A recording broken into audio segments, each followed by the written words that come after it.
Hey everybody, RockPaperMario here. Welcome back to Let's Play Pokemon Shield, and in this part we're literally just like wandering around looking for the one of these guys with black sunglasses. Like, that's literally all we're doing. So, is it him? Hello.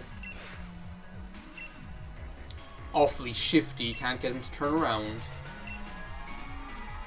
We already have the key, you know. That's him! That's him! The one with the black sunglasses. I don't know how I feel about this. I think again, this is one of those instances where if they left the plot out of the game entirely, you almost wouldn't care, if you know what I mean. Can I take this guy out with Dragalge or Bad Blood?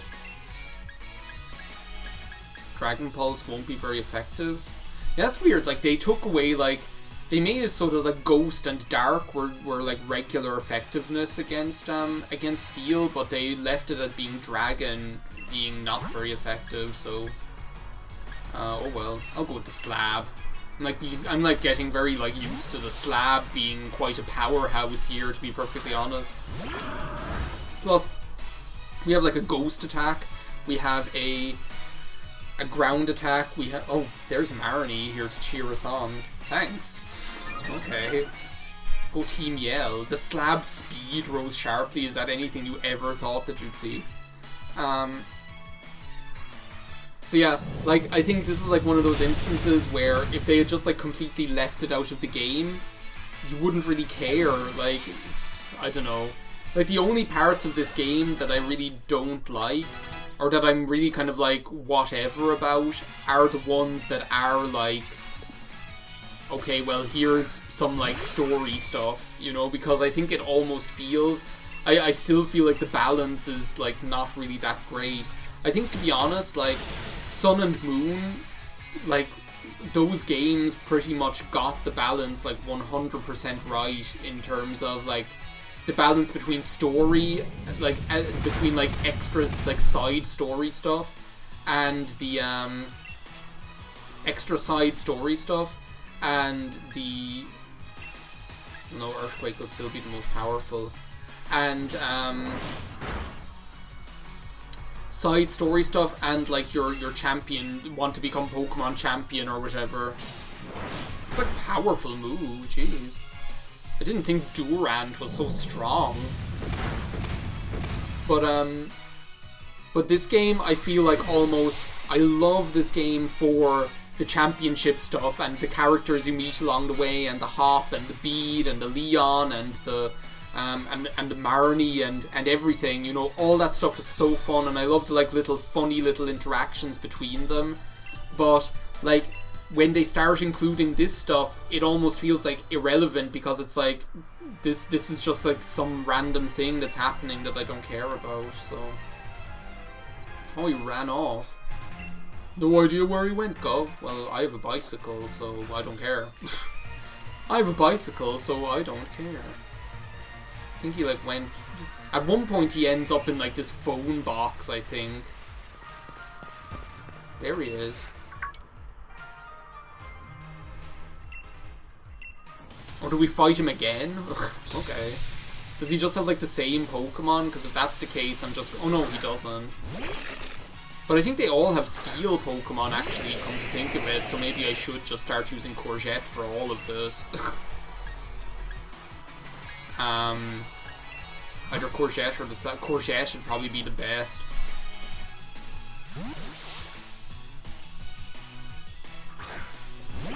So yeah. But yeah, I don't know. I just feel again, this could be left out and you wouldn't miss it. You know, you really, really wouldn't. Yeah, I'm really feeling it. So yeah. Here's the obligatory part where I'm oh, what's been going on with you guys or whatever. As I was talking about watching The Outsider, which I still have a couple of episodes left to watch. But I'm really enjoying that, and again, one of the reasons I'm enjoying it so much is just because it's a one season, one and done thing. I'm not I'm like a very frustrating person for people trying to recommend things to me, because I'm not like one of those people who likes like series which are like all the rage for the past 10 years pretty much, but because like they, like, for me, I don't like starting to watch something and then like I invest time in it, and then like they just keep adding on like another season, and I know that like the quality just isn't going to be great, and I'm just kind of like, I don't care, I stop caring about the story or stop caring about what's going on, like, you know. So I really like things that are just like one season long and that's the end of it. Like, that is like my favorite thing to watch, because I feel like it almost feels like a long film then than anything else, you know. It's like, you know, people are like, oh, you need to watch it's like, oh, like for example, I think like things like Stranger Things are the perfect example. Like, I watched the first season of Stranger Things and I really liked it, and it's like, why do you have to go and make like a second and third season? That person's having like an epileptic fit in the background, by the way, in case you hadn't noticed. The like Stranger Things is like a really good example, I would say, because I wish that they just didn't bother making more seasons of these things. It's like, you make like one good season of something, it's a good story, it makes sense start to finish, you know, you can just leave it off there. You don't have to keep like adding on more to it and more and more and more, you know. I think that's why I like American Horror Story to a certain extent, because it's like every season is just like a separate story, so it's not like trying to, now they are like intertwined with each other, but it's not like trying to make something that's like a big long story that'll last for 10 seasons or something like that, where I'm not going to care about it, you know. So yeah, and there are all these things that like they look really intriguing, and I would like be interested in like starting watching them. Like, for example, like for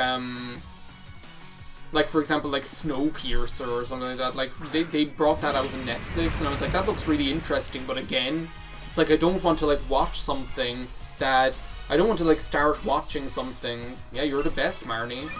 I don't want to like start watching something and I know that there's going to be like some, it's just going to go on forever, you know. It's like, I just want something that's like a digestible like 10 episode thing, and that's the end.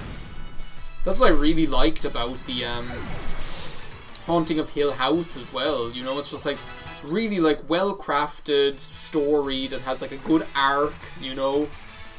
Brings it in all the right directions, and then it's over, and then you're happy you watched it. You don't need any more, you know. Like, then they made like Haunting of Bly Manor, which is good, but I don't think it's as good, to be perfectly honest. An earful from Oleana as well, yeah, from Gwyneth Paltrow. There's a reason she's divorced, you know. Also, now he's going to the monorail. Monorail.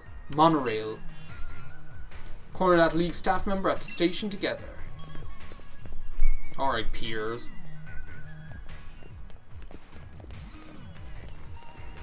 So yeah, I don't know, I feel like I'm just more and more, I'm realizing that I'm just a film person. I like to sit down and watch something that's maybe 2, 3, even like a 3-hour long film I'm perfectly happy to watch, you know.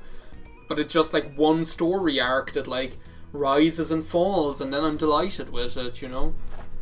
Not like something that like tries and fails at just being like forever long, you know. You did a cracking job of cornering that bad League staff member, Harry. Let me sing you a song fitting of your rockin' deeds. This is so strange. Like, any of these like weird like scenes where they have Piers singing are just like a little bit bizarre. Like, where did it even come from? And it has sheer heart attack on top of it or something like that. Only thing I can do is sing my humble song. And like Team Yell are like, go Piers, or like going crazy. Why is he doing a street performance? I think you mean a station performance. What? These like weird business people are all like getting it for the gram, putting it on Periscope or whatever, I don't know. Go zigzagoon, they're rocking out. It's like Twinkle Nora Rock Me or whatever. It's another one of those ones I need to watch the whole thing of, just like ghost stories. We got the key, Piers. We can take the monorail to Rose Tower now. And then that's just the end of it. Then it's just like, oh, by the way, now you have the key. Now's your chance. Go. Get out of here. Like, it's just like, you know what I mean? It's like if they... why do I care about what just happened in this episode, you know? It's just like, whatever. Now we're at Rose Tower, and this is the thing that confuses me, like I was saying. There's like this big building, Rose Tower here, and then I forget that that's here, because like all I really care about is the league championship bowl, or whatever it's called. How tall do you think it is? I can't even see the top up there in the clouds. Oh, poor Hop. What are we so worried about, by the way? All we know is that the champion is having a meeting with Chairman Rose. That's literally the beginning and end of our knowledge on this subject, so we don't even think that there's anything insidious going on. We're just like, oh, we're causing a load of trouble. Like, that's all we're doing for something that we don't even know. They won't be catching up anytime soon. What should we do? Let's go ahead, I guess. Oh, so this is our entire thing? We're just like, yeah, but we need the champion to have the championship. I just don't understand this. This is like so... I think it's like one of those points in a game, and it happens sometimes, where you should just say, do you know what, don't think about it, you'll enjoy it much more, you know? That exec lady laid the monorail key to try and impress the chairman. Chairman Rose been keeping the champion holed up inside. Wonder, he's not plotting anything, they're just like having a meeting or something. It's like, why do we have to presume there's something going on? Tension and passion run high, remind me of Spikemuth in the old days. Spikemuth in the old days sounds like a shithole. It sounds like the kind of place you go and get like stabbed or something, so... You're still here. Yeah, we need to get going, apparently, because there's some reason why we're in such a rush to go and, like, to do some things. Yeah, let's go, Hop. This is so cool, because it's like Hop and Harry versus the world or something. Wasn't there, like, I feel like I remember, like, looking over here when I played the game first, and there's, like, yeah, there's an item over here. But what is it? Electric Seed. More Electric Love. Well, Electric Love and Electric Seed, is there really that much between those two things? A rare candy. That's always nice. That's better than a sharp stick in the eye. No, look, there's a TM over here. I knew there was something. Oh no, it's not. It's just it's the cell battery. Cell battery sounds like a Binding of Isaac item. It's like you already have like the 9 volts, the car battery, battery baby, like whatever. Just better than baby battery. Like baby battery sounds like you're just after beating up a baby. It's huge in here. What in the world is this place meant to be? It's just like some like regular office building with like blue and red roses growing under there. Like something of Undertale or something. Knew this already, but I've heard Rose Tower was built on a power spot. Know what I'm saying? When we get to the roof and have a bit of space, we can dynamite. What are we doing? Like, sorry, I'm like, I don't understand like what anybody thought when they were writing this part of the story, because it's just so completely, like, so completely removed from everything else that's going on in the game. So, Rose Tower is like 100 floors, right? Yeah, but it has an elevator. Intruder alert. Is that Oleana saying that like a robot or something? All staff are ordered to help remove the intruders from the premises at once. A big bonus. You'll get a big boner for Oleana is what you'll get if you beat us. Macrocosmos Elijah. Another Durante.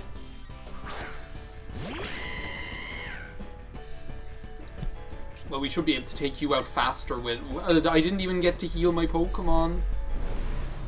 Please tell me I'm going to get to do that. Not for, like, healing them, but just for getting my PP back. I need it, so... So yeah, one of the other things... Actually, I can't believe I didn't talk about this yet, since this is, like, a big news item. Not a big news item, but one of the things I finally got around to doing over the past week or so... Oh, he just wants to afford a house of his own with a big bonus. Okay. I feel kind of sorry for him now. Can we, like, heal my Pokemon here by any chance? No. Can you do that? this music is like really like pumped as well. Like just for like no valid reason. But one of the things I finally got around to doing in the past week or so is like I have this iMac here. It's like a really, really nice one, like a 27-inch iMac with 1 terabyte of storage. Like really, really cool computer. But I have my MacBook Pro anyway, right? And I have this iMac there that's not doing anything. I basically won it in a competition, or in a raffle. I won it, and it's not been doing anything. I finally got around to installing Windows on it via Boot Camp. So like I pretty much used like 900 gigabytes of the storage to make a partition with Windows installed on it. So finally, I'm able to like play all my games that aren't Mac compatible. Finally, I'm able, and it's a really nice big screen as well. I'm able to like, so I was playing Sonic Generations and everything and having so much fun. Behold the gloriously high-tech elevators of Rose Tower, able to withstand Pokémon battles, constructed by the subsidiary Macrocosmos Construction. It's like so strange. Sorry, but it is just like weird. What's she doing with her hand? This is almost as well like, and you'll notice as I say that there's like lots of steel type Pokemon here in general, but what was I going to say? So yeah, like now I finally have like a way of like playing all these like only Windows compatible games on a computer, like, and not on a laptop. It's like really nice to be playing games on a computer that isn't a laptop. So I get to play games on this like big, nice, like 27-inch iMac screen, which is like a real. It's really, really nice. Is all I can say. Extra sensory. That's not nice. Bronzong. This thing probably has like heat proof as well into the bargain. So I think it's worth using like my final pyro ball on it. Maybe it doesn't have heat proof. I don't know. I shouldn't like always make that assumption. Oh. It's like I'm always afraid, like, oh, will I bother using the fire type attack? What if they have heat proof? It's like you don't even know whether they do or not, so yeah. We're gaining a lot of levels here, by the way, which is no harm. We've created an extraordinary lift that's safe for even a Pokemon battle. Nobody can beat Macrocosmos Construction when it comes to our dedication to our work. We got a fuck ton of money here as well that I didn't even realise. If I've been defeated, I have little chance but to respectfully retreat. But at present some danger, thus the presence of walls constructed of light. What? She like just keeps going, she just like won't shut up. It's like, shut up. Just like, shut up. Telling people to shut up can be like the funniest thing, by the way. Like, it's like so basic, but there's something like, there's like something funny about like telling people to shut up sometimes. It's like basic but still aggressive. Oh, thank you, Hop. What are you doing waiting for so long? This is like, what this always reminds me of, by the way, is this is like a really nice throwback, or like a really nice homage to like classic beat 'em up games, where I feel like in every beat 'em up game there's like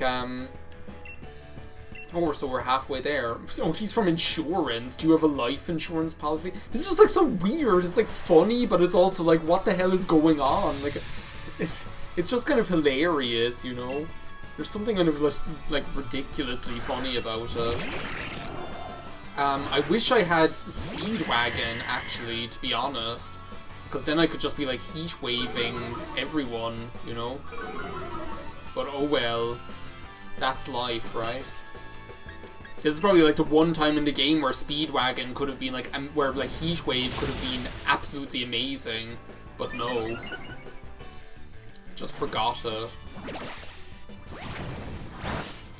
Of course, like, Hop is using Dub Wool. I wish Hop would use like something else. Where's that Snorlax that knows, where's that Snorlax that knows, what's it called, high horsepower? Where's that when you need it? I'll use like Pyro Ball on the Clang, just because I don't want him like doing anything. They're like quite powerful Pokemon, like. Not that they're powerful, but they are quite strong. Like, let's just not underestimate it. So yeah, so I have like all my Windows games downloaded and installed. I finally I'm going to get the chance to play Final Fantasy 15, which I've never got to play yet. I'm really looking forward to it, but I think I'll like play more. I'll play more Dragon Quest 11 first before doing that. I got Final Fantasy 13 as well, because I only had Final Fantasy 13 on the Xbox 360, and I don't even have an Xbox 360 at the moment, so I wasn't able to play that. So I was finally able to play like Sonic Generations again, and I was so enjoying it so much. I think I might actually LP that. I think I might actually well over $500, 100 Machoke standing on top of each other. This is bizarre. Like, who wrote this? It's like, who wrote it? Pay out for being defeated in Pokemon battle. Can I like switch to Speedwagon, by the way? No, I can't. Oh well. It's not like we're going to have too much trouble here, but it just would have been nice to be able to show that off, like using Heat Wave on the two Pokemon in double battle. You're nearly to the top, but you'll not be meeting the chairman. But yeah, this like feels like a kind of a throwback to like old beat-em-up games, where I feel like every single beat-em-up game at some point, like, and I'm talking about like the classics from like arcade era, but like a lot of them then were on the Sega Mega Drive as well. Stunfisk, nobody gets rich from catching Fisk. So yeah, which is really, really cool to see, because we had quite a lot of them back in the day. Just gonna try and get rid of the Steelix here, because I think he's like the biggest danger. What if he uses like Earthquake and just kills the Stunfisk as well? That would be funny. So yeah, I think I might LP Sonic Generations next, because it's a relatively short game, and I don't think it's the kind of game I'm going to do 100%. I'm not going to bother getting all the Chaos Emeralds and doing all the challenges and things like that. I feel like when you play it just the first time through, you get to do like a lot of well, this is cool. Nice one for the type coverage, Stunfisk. You're surprising me. So yeah, it'd be like a nice short LP of like a really nice game, like one of the really the better modern Sonic games. Like I feel like when Colors and Generations came out, it was like such a breath of fresh air for the Sonic franchise, just because like it was such like a breath of fresh air for the Sonic franchise, because there'd been so many like poor games that came out. Then unfortunately we got games like Sonic Boom, and games like what's the other one? The one I can't even remember, one, Sonic and Lost World or something like that, I think is what it's called. Like the ones with all those like monster like enemies in it, and like that guy that you fight as the first boss in Sonic Forces. And I feel like games like that then just made me feel like shit, because it's like the franchise was onto such a good thing with Sonic Generations and Sonic Colors. Strange. He's at the top of all of Galar. And then like they bring out crappy games like that, and I'm just like, yeah, go on. Just eat shit, you know. But at least then like Sonic Mania and Sonic Forces are really good, so I'm happy about that. Well, here's Gwyneth Paltrow. Thankfully, the game gives us a chance to have a break here at the top of the tower. So, thank you very much for watching. I'm going to say see you next time on Let's Play Pokemon Shield. In the next part, we'll like continue with this roller coaster of a bizarre, pointless plot part. So, see you next time. Goodbye now.